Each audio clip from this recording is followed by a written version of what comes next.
Hello again, you're watching Everard Junction, and this is another part of building the model railway series, and I will be continuing with building the large carriage shed. So before we continue with building the carriage shed, just like to quickly take the opportunity to let you know that Hornby magazine, who recently came and photographed the layout for an article, have now published the article in the current issue of the magazine, and you can now pick this up in any newsagent that stocks model railway magazines. There's an 8-page article in there all about the layout, so if you fancy getting yourself some nice pictures of the layout in print, then feel free to do so. This also coincides with the channel going over 5 million total views over the last month or so. So I'd like to take the opportunity just to thank all of you for watching all of the stuff I do, and all of the comments and encouragement and every bit of input that you've given me over the last, I think it's 6 years now I've been doing this layout. It really is appreciated. I never thought that the layout would be this popular. I never thought that there were that many people out there still into model railways, to be honest. So a big thanks from me to all the viewers and subscribers to the channel. It really does give me a boost and give me the motivation to keep building this thing. It's great to see all the positive comments and ideas that you guys are getting from the work I'm doing. So big thanks from me. And now let's go back a couple of weeks and continue with building the large carriage shed to go onto the new extension. So join me after completing this extremely boring activity of building more of those flipping windows. Now I've built 14 here. I've come up with a way of fitting as many as I can on a single sheet. Built 14, they're all glued, they're all done, they're just ready to cut out. And I've just counted them up, and I've still got to build another 4. They are, however, looking good. I am pleased with how they're looking. It just takes ages. But that's my fault for building such a long building with so many windows in it. If you were doing this sort of project on a normal sized engine shed, this part of the process would not be very tedious at all, because you'd only have to build about 6 of these things, whereas I've got to build 28. So these are all dry now, so I'm going to cut them out, put them on the side of the shed, and then I'll try and build up some enthusiasm to do the last 4, and then don't have to do it anymore. I can move on to the skylights, which are still windows, but at least they're a different shape. Okay, it's been a number of days, probably about a week since the last clip. I have now completed all of the windows. You can see through to the other side. So that's 28 windows all completed, and as you can see, I've also been working on the skylights up the top. The ones along this side are pretty much complete. The ones on this side are nearly there. The frames are completed, they're just loosely laid in at the moment, and they're also glazed.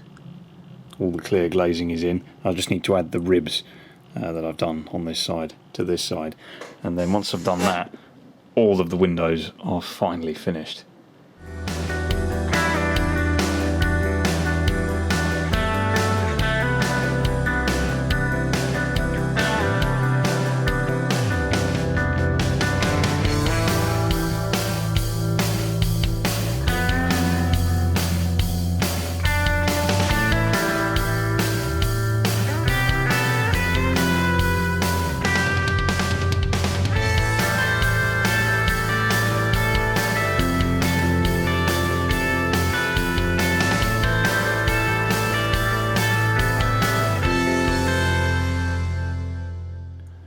Okay, the windows are now complete, structurally at least. They'll need a bit of paint, weathering, and I'll be adding a few bits and pieces to show boarding up for perhaps broken panes and vandalism and stuff like that. But at the moment, they are all complete and looking good. I've decided to keep these bits on the top white for the moment. It does highlight them quite nicely, and it also blends with the side, so I'm going to keep it white. I may change my mind and paint them green, but for the moment I quite like the effect it's giving. Looks quite nice.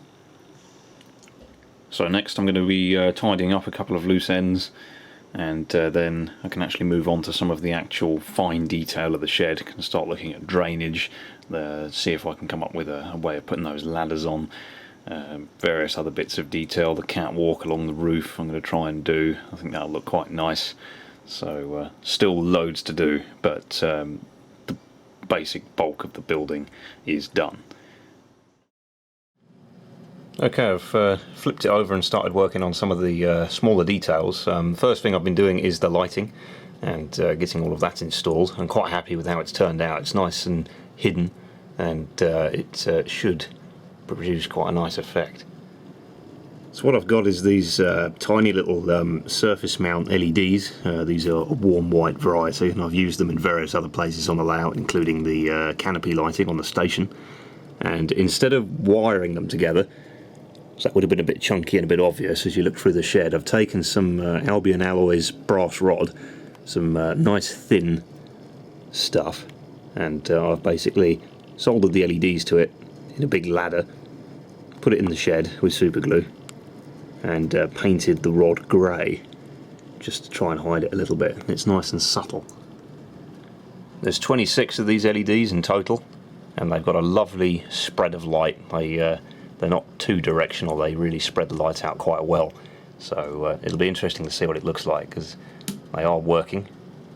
They're working off 12 volts DC. I've got a 1 kilo ohm resistor wired up to them at the moment. I may reduce that to increase the brightness of the LEDs, but for now I'll stick with 1K and see what things look like in the dark.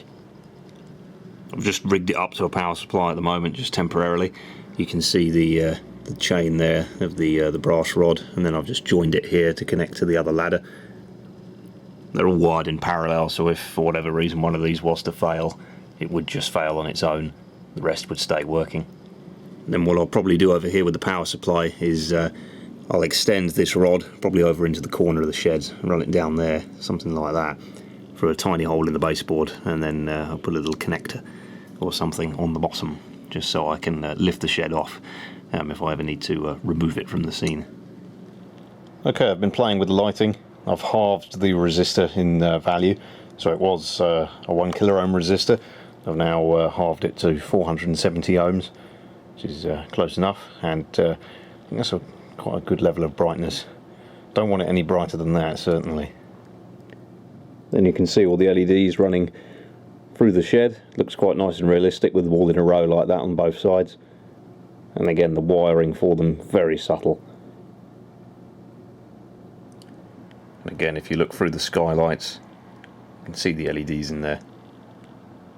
It's nice and subtle. Okay, so I finished painting the brass for the lamps.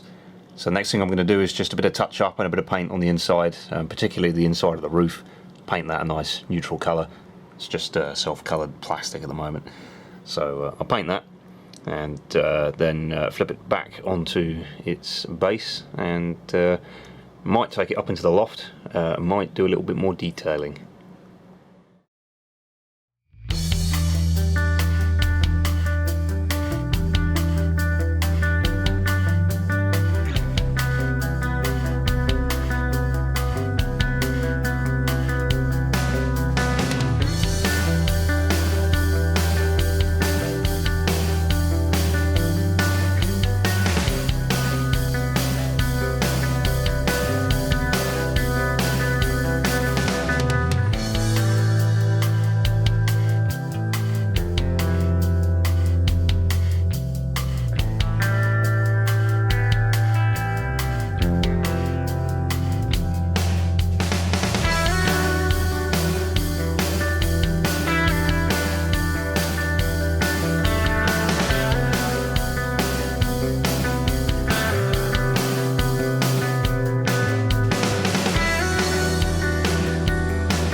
So now I've painted the inside of the roof, I'm going to move on to the drainage.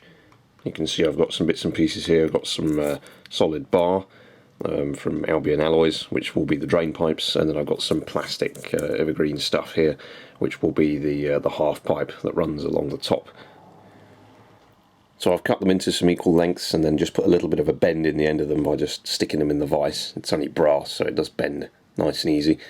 And then I'm gluing them onto the side of the building, and then I'll run the half pipe along the top here, and I will probably paint it the same institutional sort of green colour to go with the sort of theme of the building. Okay, I've placed the pipes evenly along the side of the shed. They're just glued on with some super glue, and I've glued them on unpainted because I've noticed that the super glue does tend to just stick to the paint, so they should be a little more secure having been stuck bare metal. So I'll paint those after I've trimmed down the edges. Just got to trim a little bit off the bottom, and I need to run along the gutter along the top, and then it can be painted. And then I can also paint other bits and pieces. I can do the edge of the roof along here. Then I want to start looking at aging the building and doing a little bit of weathering, stuff like that. Okay, I'm now just running the guttering along the edge of the roof. I'm just tacking it with some super glue to the top of each drain pipe at the moment, and then it will be secured to the edge of the roof in a minute. But it's looking even better now, just adds another bit of interest to the building. Okay, so I've brought the shed back up onto the layout. It's been up here a few times for test fitting. It does fit, fortunately.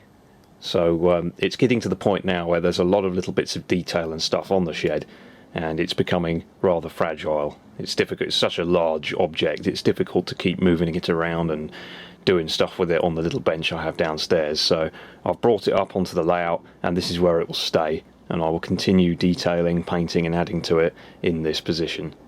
Plenty of room to work around it, so it shouldn't be too much of a problem, and it minimises the risk for any damage occurring to the shed. With it now back on the layout in its intended position, you can get a sense of just how big it is. It really is quite a large structure.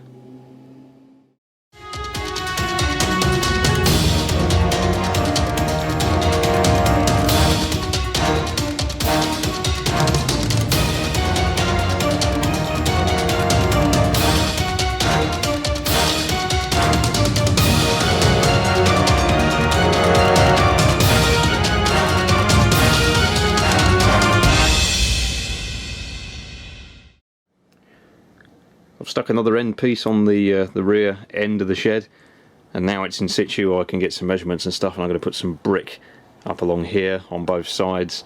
Other bits and pieces are going to be added. It needs weathering, it needs more painting, so still a long way to go, but the bare bones are there. It's you could get away with now just leaving that, but I'm going to keep going with it, keep taking it further, and I need to bed it into its new foundations, so a fair bit of work to go. But the main bulk of the difficult stuff is now done, and now it's just detailing. There you can see the lighting. Nothing too crazy, relatively subtle, and it blends in with the level of lighting from the other buildings and lights on the layout.